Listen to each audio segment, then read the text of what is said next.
आज थिला संडे आउ संडे रे टिके नॉनवेज न हेले कौन चलिबो सेति आमे पळेइथिलु फ्रेश टू होम माछ आनिबाकू माछ नेइकिरी आसिकिरी मु ताको भलसे धोई देइथिली एते लूण हळदी गोळेइकिरी साइड कर रखि देइथिली। एबे मु मोर ब्रेकफास्ट काम रे लागि गली।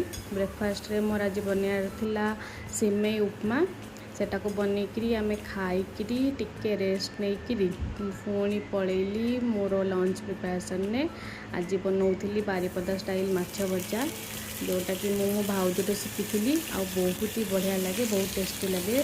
जितेबले मु प्रेग्नेंट थी आ घरे थी तो सी मते यही माछ भजाटा बहुत करी खुआई मत बहुत बढ़िया लगे। सिंपल थाए किसी मसला मसली पड़ेनी, खाली लूण हलदी लंका पियाज टमाटो आउ धनिया पत्र आ माछ रे ही हो जाए।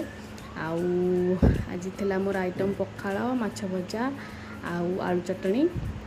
तो आमे दी जण पूरा पेटे खाईदेलु, बहुत दिन पर पखालटा खाइली ता सहित माछ भजा।